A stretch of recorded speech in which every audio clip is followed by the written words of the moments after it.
Elva Zona Hester was born in Greenbrier County, West Virginia, in 1873, and in the late 1890s, Zona married Erasmus Strubling Trout Shue, also known as Edward, a blacksmith who had moved to Greenbrier to start a new life. The marriage was entered into despite the protestations of Zona's mother, Mary Jane Hester, who had taken a strong dislike to Edward. The couple lived happily for a while, but in 1897, Zona was found dead by a young boy, sent to the house on an errand by Edward. The coroner, George Knapp, was summoned, but he didn't arrive until an hour later.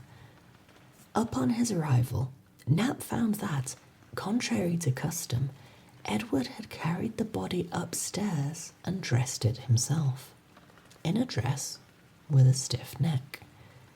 He then remained in the room, cradling the corpse, throughout Knapp's examination of the body. This caused Knapp to keep the examination brief, and the cause of death was determined to be everlasting faint, although this was later changed to childbirth, as Zona had been receiving treatment for, quote, female trouble in previous weeks. Upon hearing the news of her daughter's death, Hester was reported to have exclaimed, "The devil has killed her." At the funeral, Shue reportedly behaved in a very strange manner, experiencing wild mood swings and refusing to move away from the body. At one point, he tied a scarf around the body's neck, explaining that it had been Zona's favourite.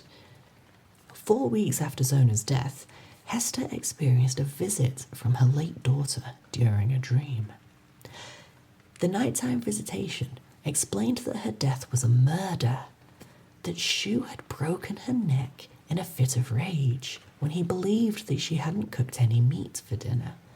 To prove this, the ghostly figure then span her head all the way around to demonstrate the severity of her injury.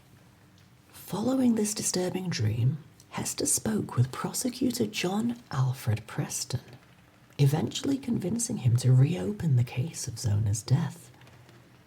There had been a recent rise in rumours that there had been foul play involved with the death, and it's not known whether Preston reopened the case as a result of this hearsay, or whether he was swayed by Hester's supernatural testimony. After speaking with Knapp and learning about the brief and unusual examination of Zona's body, Preston ordered a full exhumation and an autopsy was conducted. The autopsy revealed that Zona's neck had been broken and her windpipe had been crushed. On this evidence, Shue was arrested. Information about Shue's past then began to surface. He had been married twice before. His first marriage ended in divorce, with his wife accusing him of great cruelty. His second wife had died under mysterious circumstances. In jail, Shue displayed great confidence that he would be released, insisting that there wasn't enough evidence against him. The trial began on June 22nd, 1897. The prosecution avoided mentioning Hester's ghostly visitation out of worry that the jury would find her to be insane and her testimony unreliable. The defense, however, questioned Hester about the ghost, hoping to expose her as being mentally unhinged in front of the jury. This backfired, however, when Zona proved to be unwavering in her testimony. Not a single detail changed, and her certainty about the visitation convinced the jury that what she was saying was completely true. As it had been the defense that brought up the ghost, rather than the prosecution, the judge couldn't instruct the jury to disregard the information. Shue was found guilty of Zona's murder on July 11th, 1897, and sentenced to life in jail. He was soon transferred to West Virginia State Penitentiary, where he died in 1900 and was buried in an unmarked grave. Mary Jane Hester died in 1916.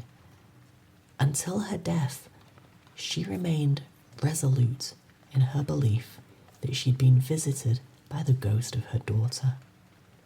The spirit has not been heard from since.